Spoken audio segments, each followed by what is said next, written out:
This Equipment World video is brought to you by Chevron Delo 600 ADF Ultra Low Ash Diesel Engine Oil. It's time to kick some ash. Hey everyone, welcome back to Equipment World. I'm your host Brian, and today we're interviewing a friend of mine that I actually met through a side hustle. So one of the things I've been doing is video production work for some major construction companies, and one of the gentlemen that I met along the way was John Fechko of Fechko Excavating out of Medina, Ohio. This guy has quite honestly just blown my mind at the amount of knowledge he has, the experience he has from growing his company throughout the years. This guy is just, to sit and pick his brain is an absolute pleasure.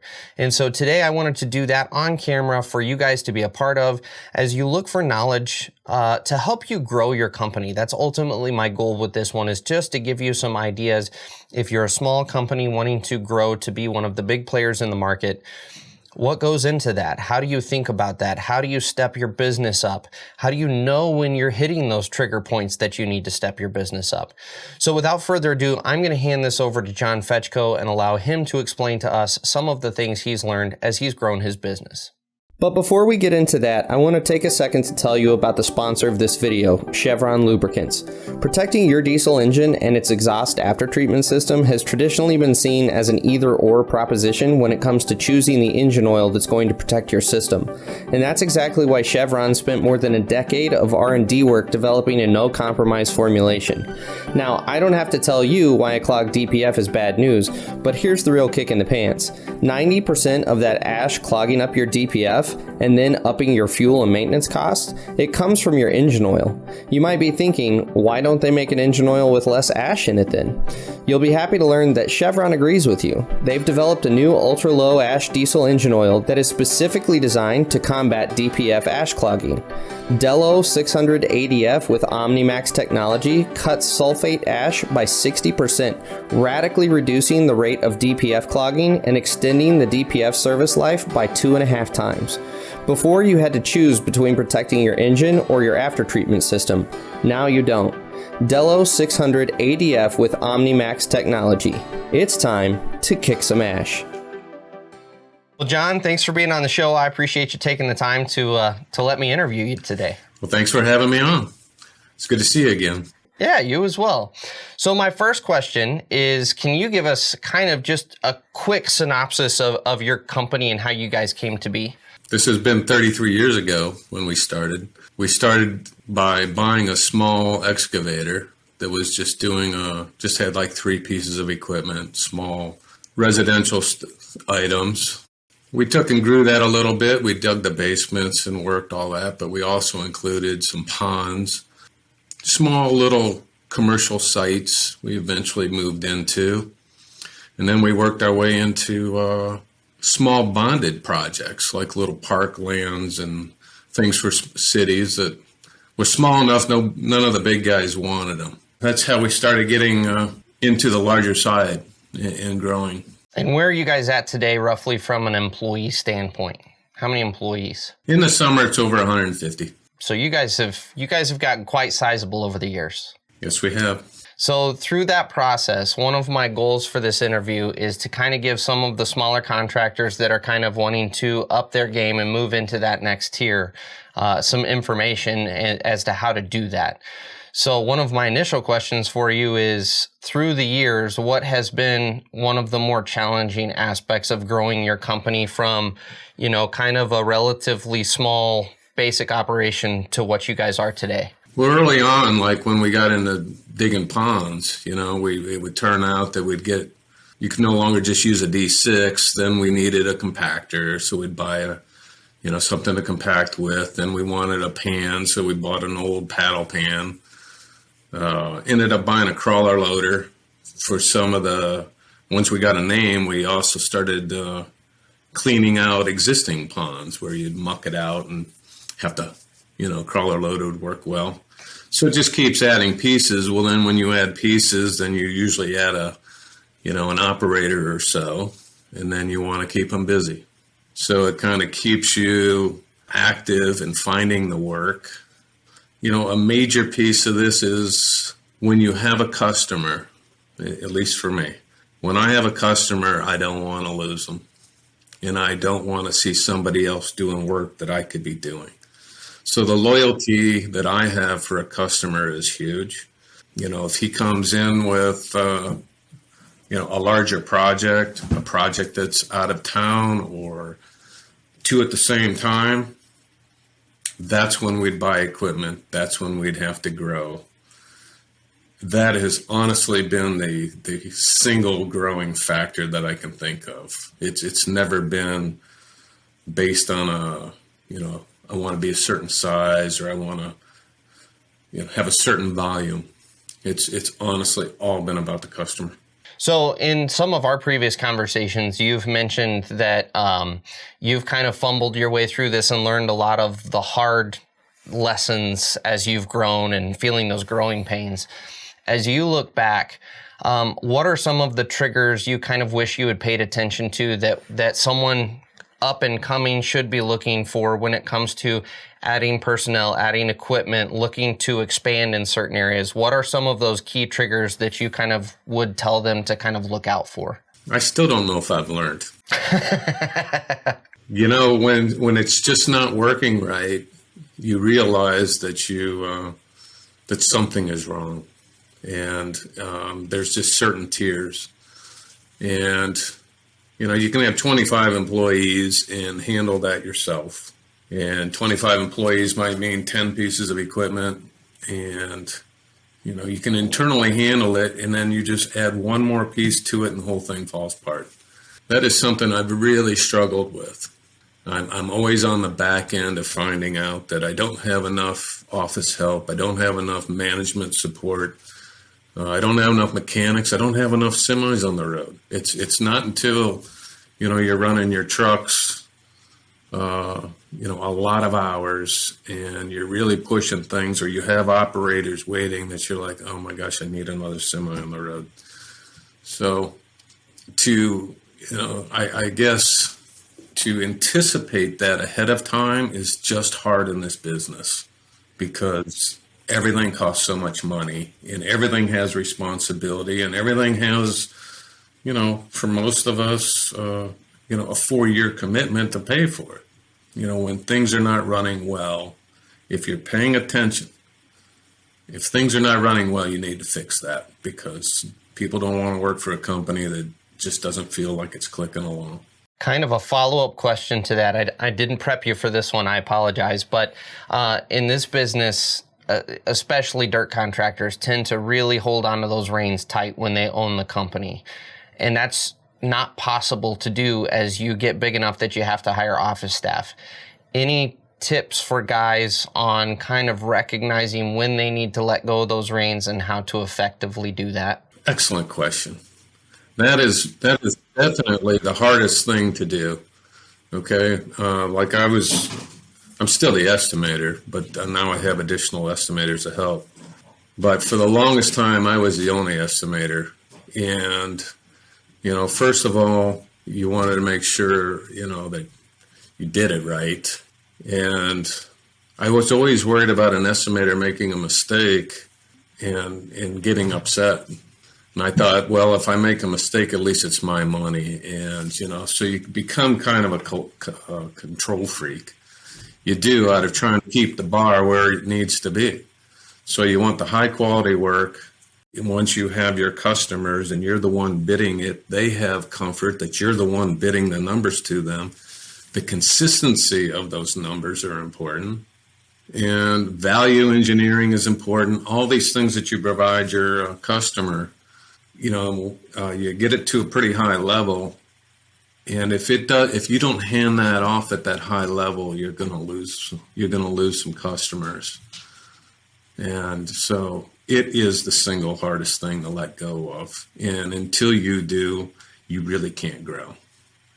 And I see a lot of this in guys that just can't delegate, can't let those important things go.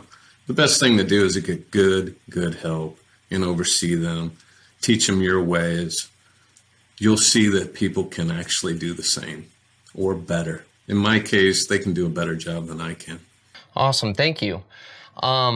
So another question that I know is going to be asked like crazy is we're in a huge market shortage of qualified operators, qualified laborers, especially operating at the size you guys are.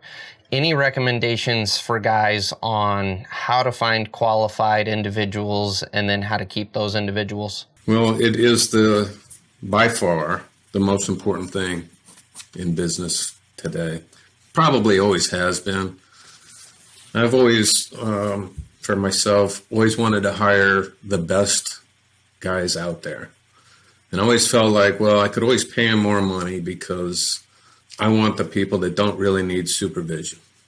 So I'll pay them more money. I won't have as many supervisors, and they'll learn this business. They'll be a part of this business, and they'll have better people. Yeah, and that really worked well. It's done well for me.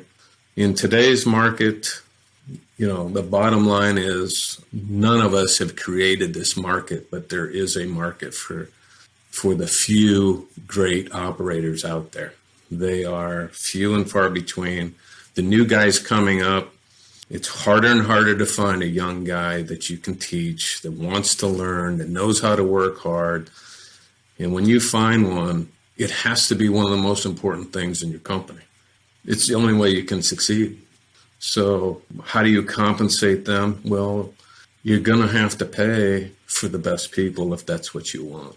And you're probably going to have to pay more than your competitor. On top of that, you need to be thinking about a personal touch. And the bigger you get, the harder that is by far.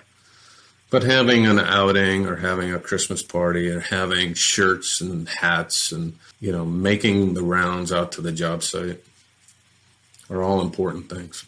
Well, that's actually kind of a great follow-up question there is when you do start to operate at the size you guys are currently operating, how do you, as the man, how do you keep that personal touch with employees? I know to an extent you can't really do it like you can a small company, but I do know that you personally put in extra effort there. Kind of how do you do that? Well, I could do a lot better at it.